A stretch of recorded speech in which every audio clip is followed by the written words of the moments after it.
Hi, good afternoon, everyone. Thank you so much for joining us today for our virtual tour of the Regional Recycled Water Advanced Purification Center. While we are waiting for everyone to join in, we have a couple of polls. So I'm going to go ahead and start us with this first poll here.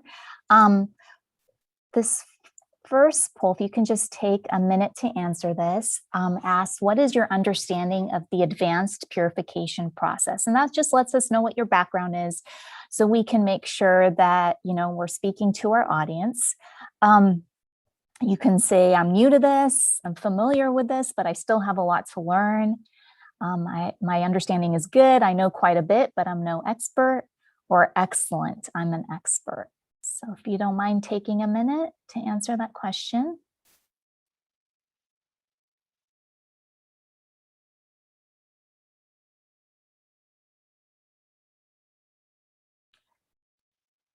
Okay, and I'm going to close the poll in about 10 seconds. So if you haven't answered yet, please go ahead and do so.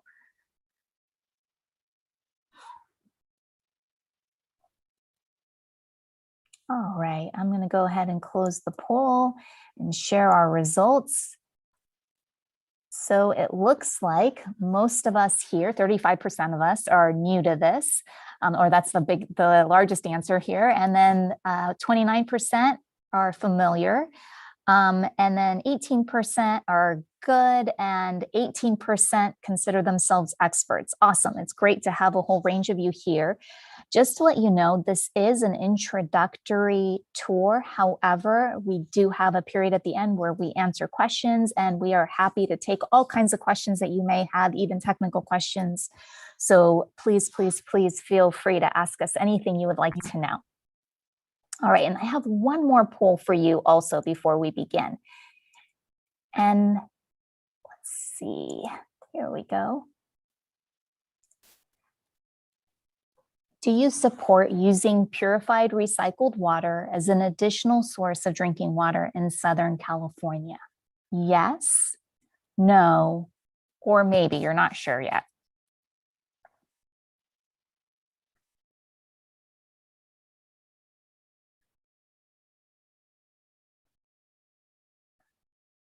All right, I'm going to close the poll in about 10 seconds. So if you haven't answered yet, go ahead.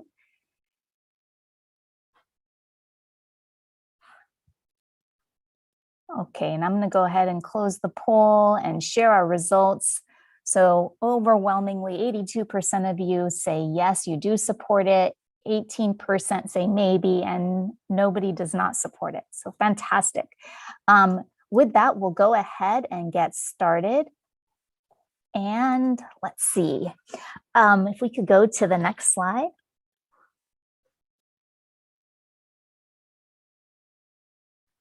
Wanted to just start off by introducing myself. My name is Rupam Soni. I work in our external affairs group at the Metropolitan Water District of Southern California. And I will be one of your tour guides today, guiding you through our demonstration facility. Also here with me, and you'll be hearing from her in just a couple of minutes, is Yvonne Castillo. She also works with me in external affairs at Metropolitan. We have a number of other people on our staff here to provide us with some support. We have Steve, we have Twani and Lizeth, and they are here to help answer any questions that you might have or address any technical issues. So if we go to the next slide, please go ahead and put any technical issues or questions into the chat or the Q&A.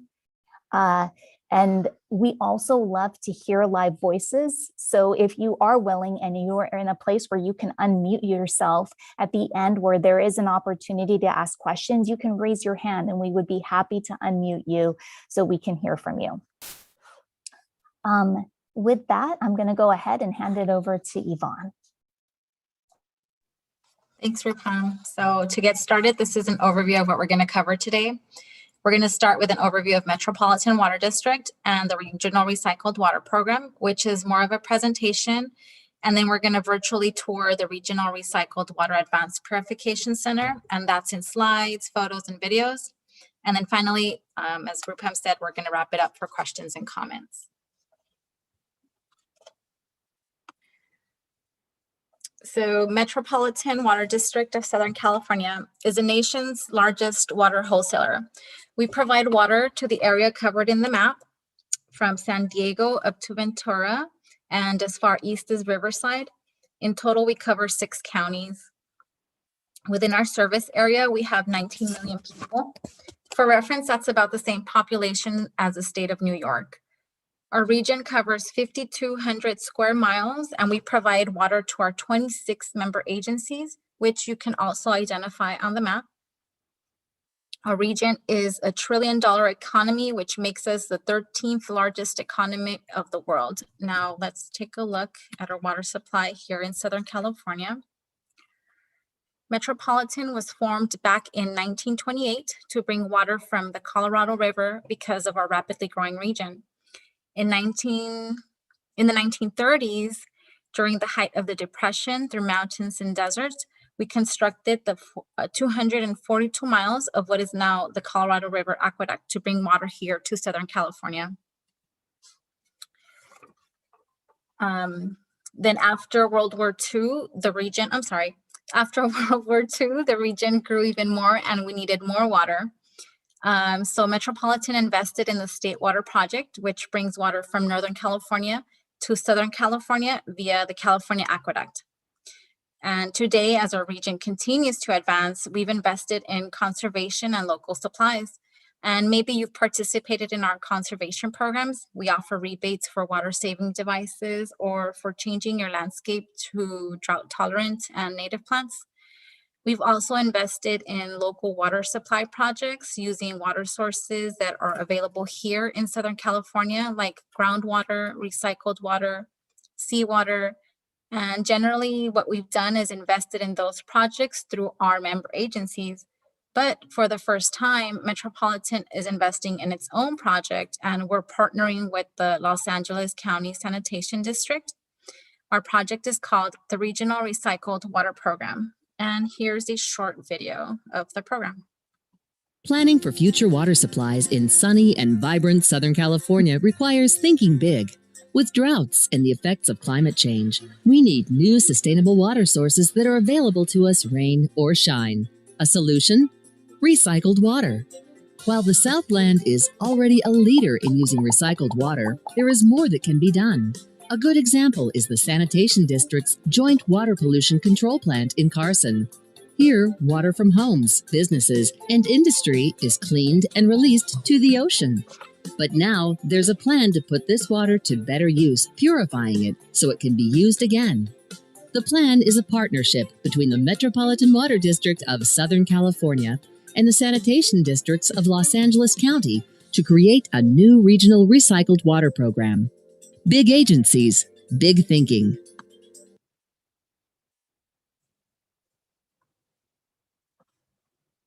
So as the video mentioned, we're all water consumers in our homes, businesses, industries, and that water is called wastewater, and it flows to a wastewater treatment facility. In Los Angeles County, most of that water goes to the Sanitation District's Joint Water Pollution Control Plant, where it's cleaned, then it goes out to the ocean. So this program would take that clean water and send it to an advanced water treatment facility where it would be further purified. And then that purified water could be used to replenish basins with underground water. It could provide water to industries, and it could also be a new source of water into Metropolitan's water treatment plants to go out through Metropolitan's water delivery system. Now let's take a look at this in terms of numbers. The program could provide 150 million gallons per day, or 168,000 acre feet of water per year. If you're wondering what an acre foot is, it's about the size of a football field and 1 foot high, which equals to about 326,000 gallons of water. So that would be enough water for 3 homes for 1 year. So 168,000 acre feet is enough for 500,000 homes. It would be the largest program of its kind in the world. This program is called the Regional Recycled Water Program because it really is regional. In the map, you can see what the program would cover. The advanced water treatment facility that we would construct would be right next to the Sanitation District's Joint Water Pollution Control Plant, which is located in Carson. The purified water from the plant would go out to 4 groundwater basins in Los Angeles and Orange County. And those would be the West Coast Basin, Central Basin, Orange County Basin, and the main San Gabriel Basin, which is about 37 miles away from the advanced water treatment facility. So water can also be provided to industries which are located in the harbor area, very close to the facility. And as regulations are developed, we can send this water to 2 of Metropolitan's water treatment plants to go through the water treatment system and out to delivery. These 2 treatment plants are the Weymouth Water Treatment Plant in Laverne and the Deemer Water Treatment Plant located in Yorba Linda. And from there, water can go out to many of our member agencies through our regional water delivery system. In the map, you may have noticed spreading ground sites. If you're wondering what a spreading ground is, this is an image. It's a large open area where we can send this purified water. The soil conditions at these spreading grounds make it easy for the water to soak into the ground and become part of the groundwater basin. And this is a short bird's eye view video of what the facility could ultimately look like. And again, it would be the largest of its kind in the world.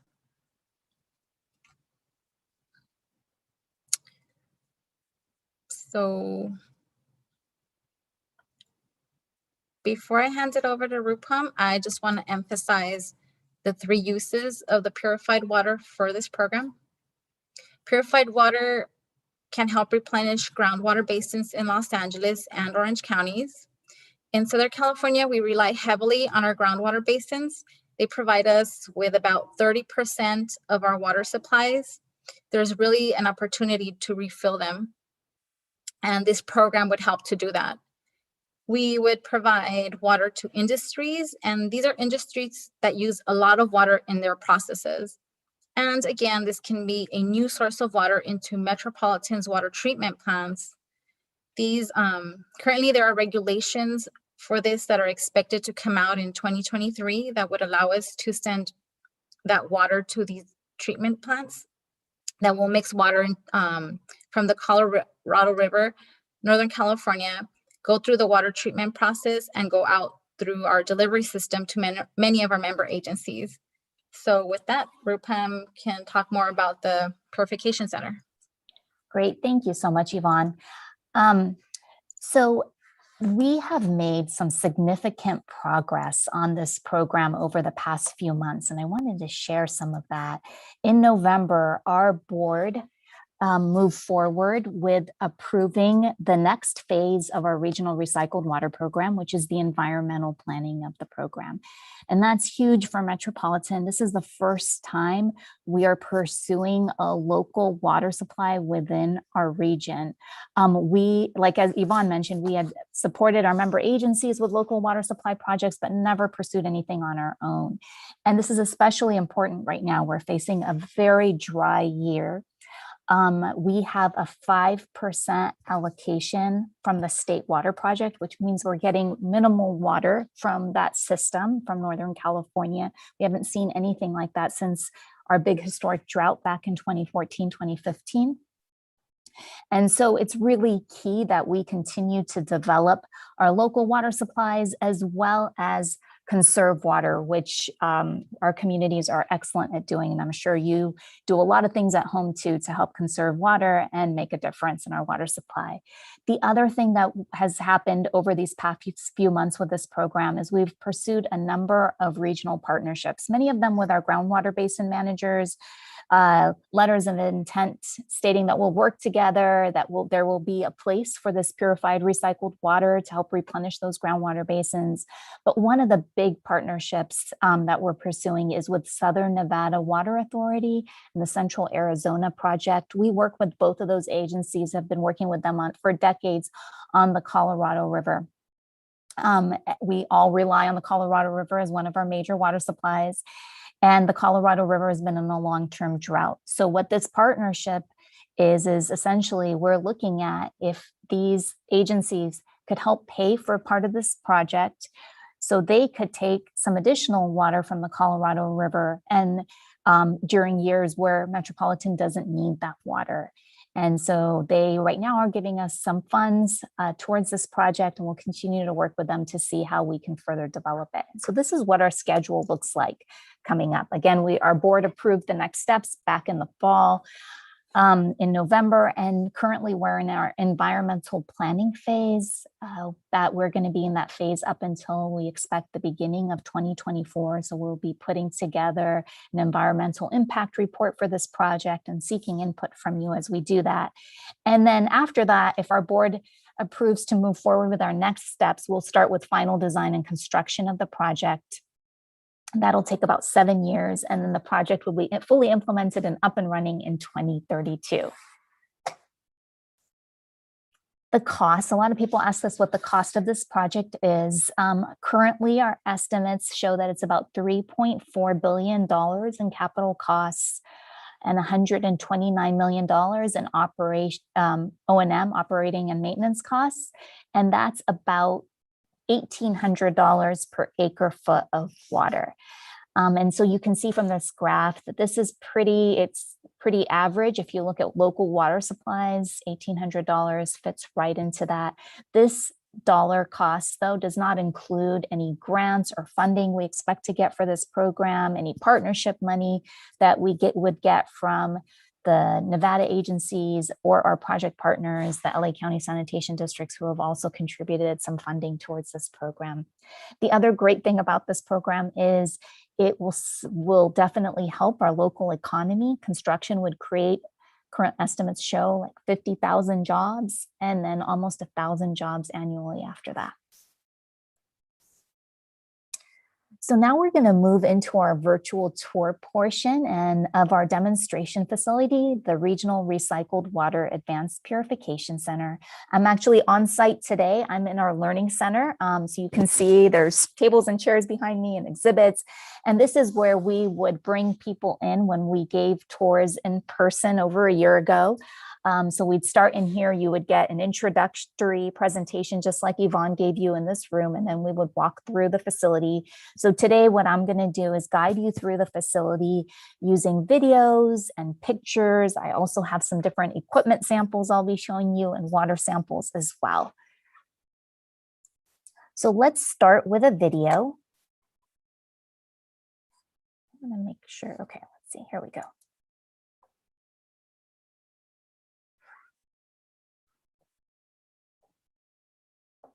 Rupam, we're not able to hear it.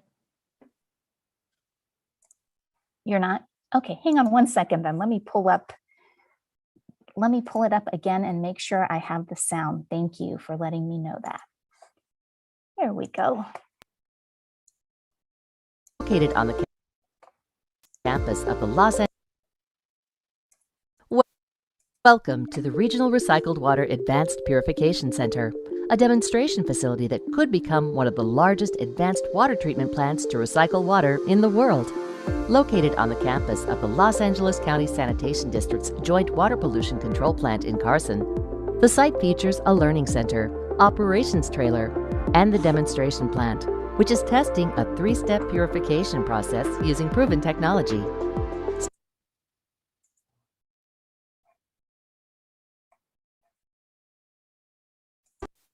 Step 1. Membrane bioreactors. Helpful microorganisms remove ammonia and other forms of nitrogen, while membranes filter any remaining particles. Step 2.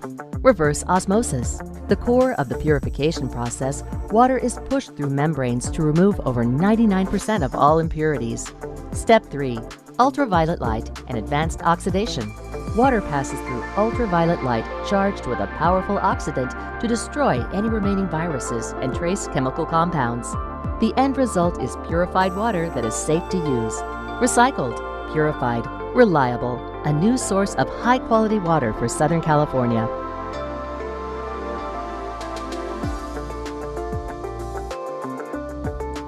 Welcome.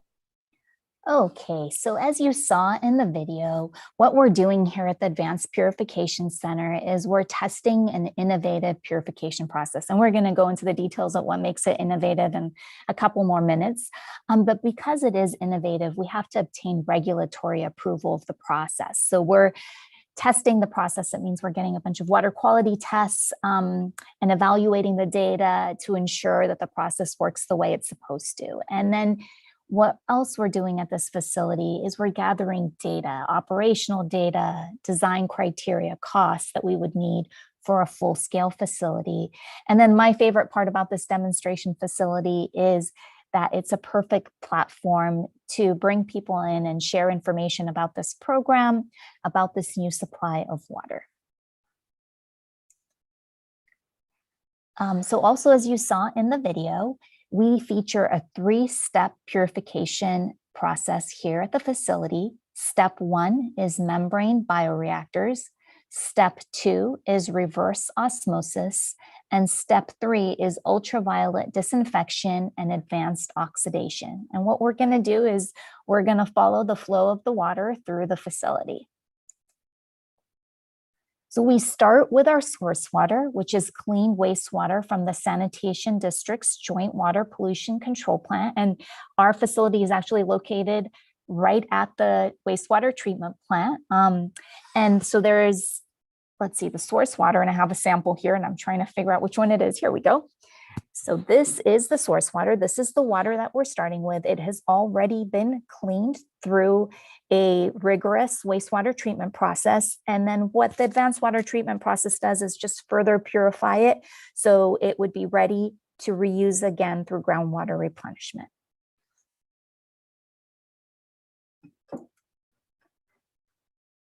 So the Sanitation Districts has constructed a pipeline that connects this cleaned wastewater to our facility, and it brings over about 500,000 gallons of water a day.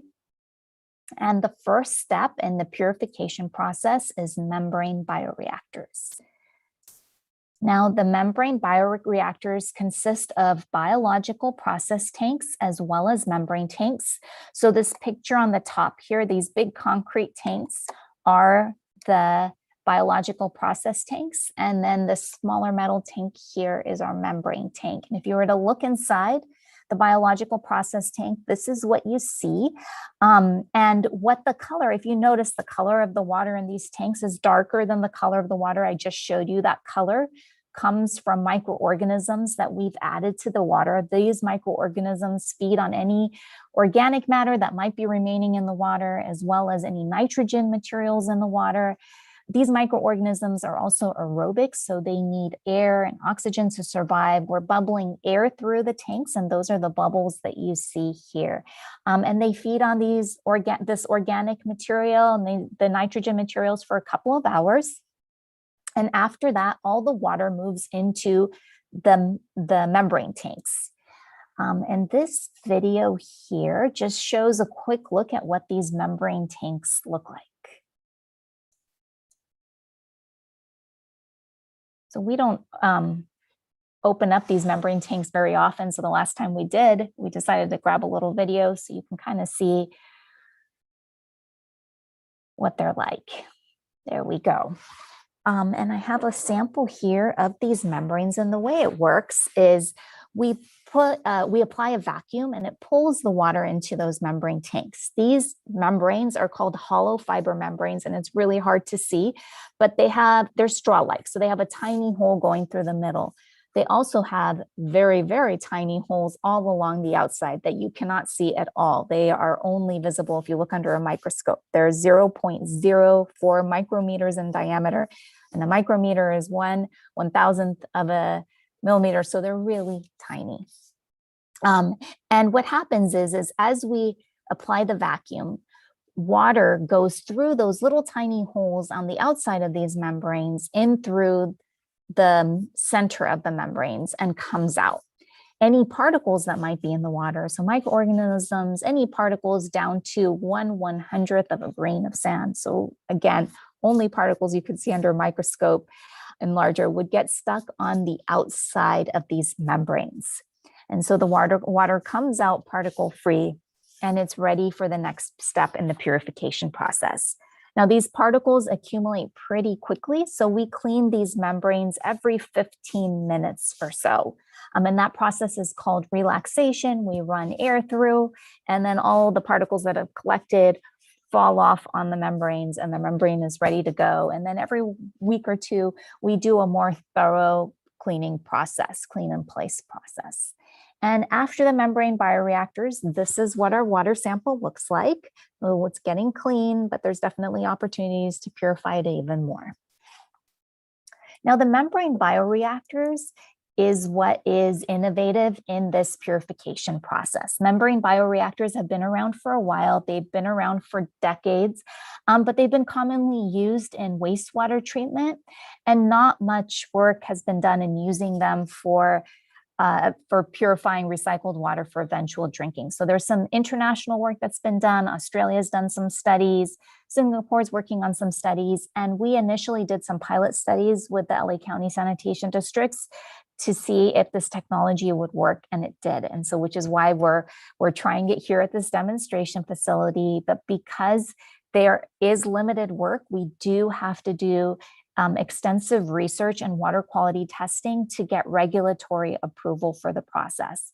But once it's approved, it can be used anywhere in California. So anyone else can use membrane bioreactors in their advanced water treatment process, so in their purification process for purified recycled water, and the data can be applied across the globe. So it's pretty exciting. It's cutting edge research. And the reason we're pursuing it is because this process is a twofer. It's able to remove those nitrogen materials that are really important to us that you can find in our source water, in our cleaned wastewater. It's also able to remove particles down to the microscopic level. So because it's able to do two things in once, it increases efficiency and it saves costs. So just a quick summary, our membrane bioreactors, again, are really effective at removing nitrogen, such as ammonia compounds, as well as microorganisms and tiny particles up to 1/100th of a grain of sand.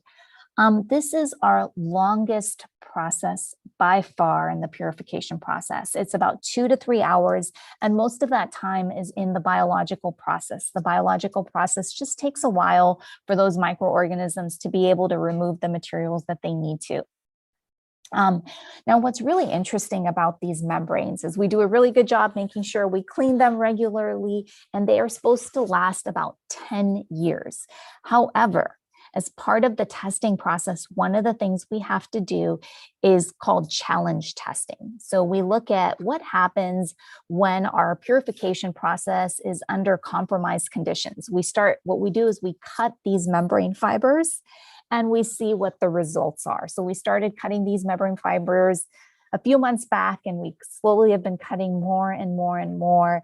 And that just shows that there is a lot of redundancy in the purification process. And if something does mess up in our membrane bioreactors, there are other processes and other ways to handle the constituents that might be in the water. All right, so after our membrane bioreactors, the water is ready for the next step in the purification process, reverse osmosis. So the water flows through our membrane tanks and over to our reverse osmosis units, and they look like this. So these long cylinders here are called vessels, and every vessel has 7 membrane elements in it. And the picture you see here down on the right, and I've got a sample here, is about half an element cut open. And so you can see that there are many, many different layers to this reverse osmosis membrane. And the way it works is we apply a really high pressure on the water. And what it does is it forces the water molecules to go through these different layers. And they end up in the middle, this pipe here. That water that makes its way through is called permeate. Any particles that might be in the water, and we're talking about particles down to the molecular level, would get stuck in these different layers. And that water is called the concentrate. What we do is we run the concentrate through the reverse osmosis process again to capture as much water as possible. We also run the permeate through the reverse osmosis process again to purify the water as much as possible. And reverse osmosis is really the workhorse of the purification process. It can remove over 99% of all materials in the water in just a matter of minutes. So let's see, find my sample here. Here is after reverse osmosis, what the water looks like. And it's really fun to see what we started with and what it looks like. So you can already see there's a big difference right here after this step, and we still have one more step to go. So just as a quick summary, reverse osmosis is really effective at removing salts, again, where you can remove things down to that molecular level. Also microorganisms, so you see some redundancy here too. Nitrogen, so nitrogen and microorganisms were also removed in the membrane bioreactor process. But again, just in case that process misses something, reverse osmosis can also capture that same contaminant. Viruses, really important in our pandemic world today. They also removes organic matter, pharmaceuticals, PFAS chemicals, which are the chemicals that you find in nonstick pans, and they've been getting a lot of press coverage these days because there's new regulations for removing them. And then, as I mentioned before, the particles and compounds down to the molecular level. Reverse osmosis, for some history, has been around since the 1950s or 40s in a lab scale, like in a university setting. It was used to remove salts from seawater, and commercial applications of that started in the 1950s and continued today. So if you ever go to a desal facility, and in Southern California, we've got one in Carlsbad right now, you see a lot of reverse osmosis units because it's really effective at removing salt. But it's also, reverse osmosis is also used in the bottled water industry. So if you were to go to a water store, sometimes you'll see reverse osmosis units there as well.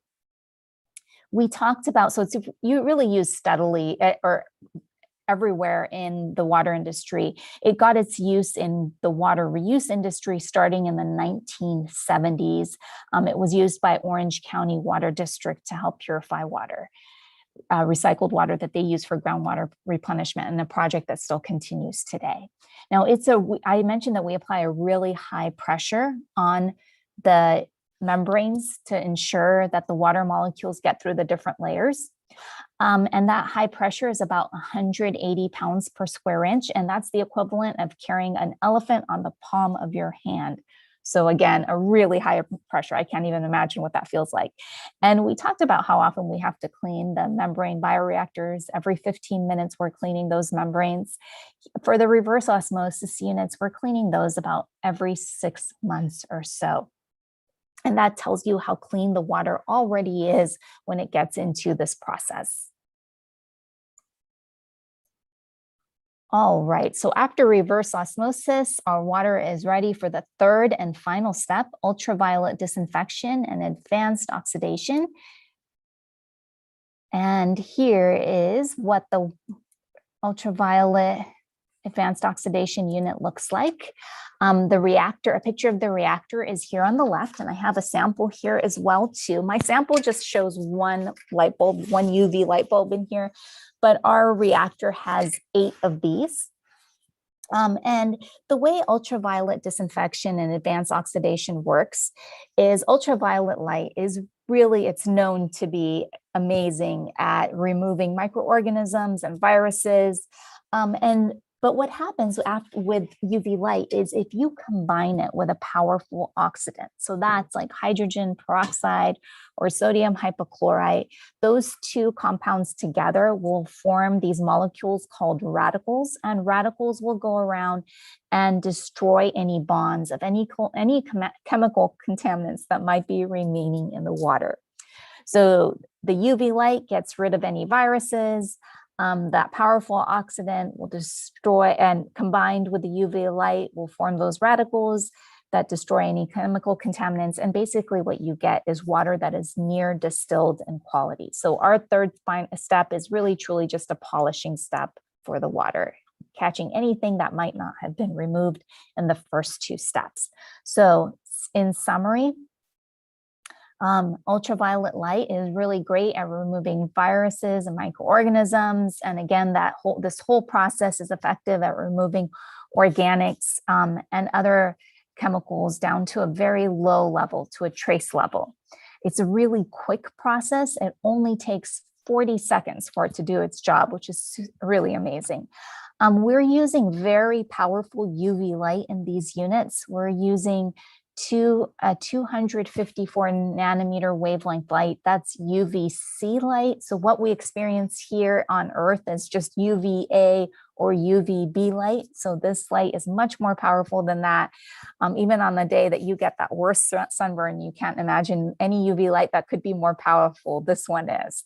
And then the other thing about UV light is it's a known disinfectant, as I mentioned before. It's used not just in the water industry, but by hospitals and food manufacturing to sterilize surfaces. You can even buy UV light containers that will sanitize your phones.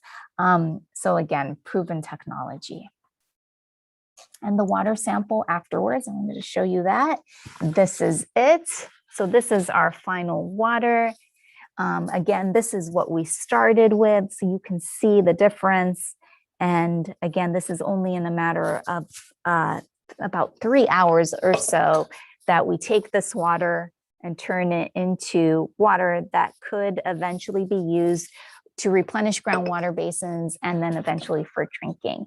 And to ensure that our process is working the way it's supposed to, that we're getting the highest water quality results, we have a whole team here working on site to collect samples, analyze those samples. We have an on-site lab. We work with the LA County Sanitation Districts. They have an additional lab where they're testing samples. We also send samples to our main water quality lab, which is located in Laverne. And then we also have online instruments that are instantaneously measuring the quality of the water to ensure the process is working the way it's supposed to, and also to ensure that we're getting the data that we're expecting to get through this process. We have a testing and monitoring plan that we're following, and we're testing for hundreds of different compounds, everything from standard things like the pH of the water, all the way to, again, trace levels of different chemicals, pharmaceuticals, other things that we're looking at, just again, to ensure that we're producing high quality water, as this could be a huge additional supply for Southern California to ensure that we have a reliable water supply, no matter if we have droughts or earthquakes or how our region grows, that we have a water source for generations to come. So with that, we're happy to take any questions. And again, you are welcome to put things into the chat. We also invite you to raise your hand and we can unmute you so you can ask questions out loud. Yvonne, are there any questions so far?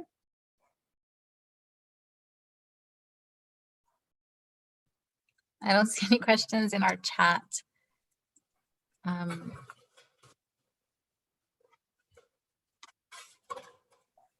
And no questions on YouTube.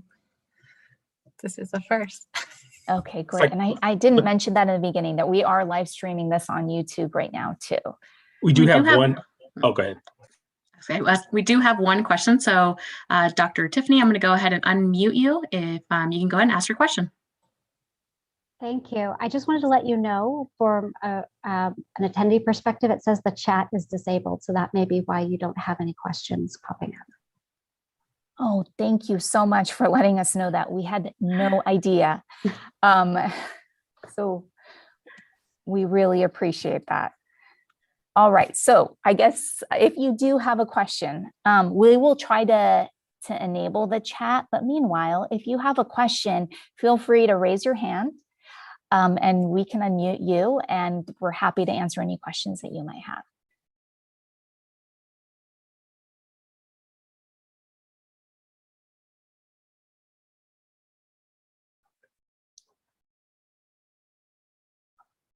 All right. Well, if you do think of anything else, I'm going to hand it over to Yvonne because she's going to give you our contact information and places that you can find additional information. Yeah, so if you want more information on any of the subjects that we touched on today, you can visit our website, mwdh2o.com/RRWP. And for water conservation information, such as drought tolerant plants, you can visit our bewaterwise.com. And if you have any questions for us, you can reach us via email. And Rupam will, next slide. There it is. And you can contact myself, Yvonne Castillo, or Rupam Soni, and there you go. And thanks for joining us. We hope that you're walking away with a better understanding of how the Regional Recycled Water Advanced Purification Center works. Yes, thank you so much for joining us today, and feel free to reach out to us anytime. Enjoy the rest of your afternoon.